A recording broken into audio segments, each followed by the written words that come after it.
We as officers have to avoid becoming an egg. Some of you guys probably are wondering what I'm talking about. You'll see exactly what I mean after you watch this video. Oh, yeah. Hi. Yeah, she's in bed now. She's already asleep.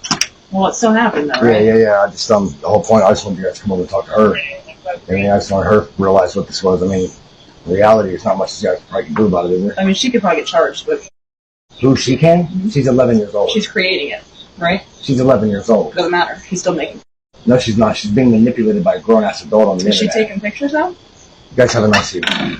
Okay. Thank you for coming. Are you serious? Have a nice evening. So let me give you guys some context.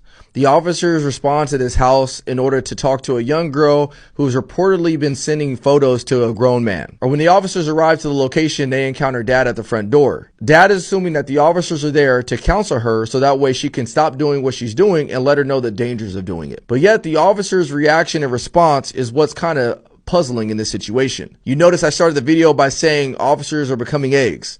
I have a really good friend of mine named Damon West, who's a phenomenal man and is doing phenomenal work. And without getting too much into his story, he talks about what happens over time when you are put into a hostile situation, when your environment around you is almost boiling hot. And the analogy is simple. When you put an egg into boiling water, it becomes hard on the inside.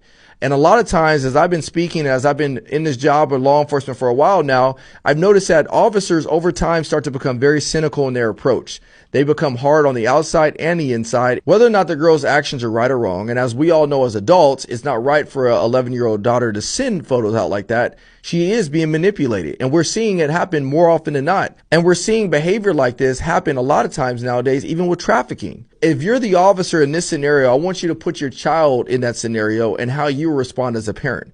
Would you want an officer responding to you that way, talking about how they're going to get arrested or how she could be arrested? Where's the empathy at? I'm big on empathy. And with empathy, we need to put ourselves in other people's shoes in order to respond accordingly. So that way we can continue to build better bridges with our community as opposed to pushing them off. You think this dad is going to have a good opinion about law enforcement after this encounter? Probably not. And I think this is one as officers that we could have done a better job on.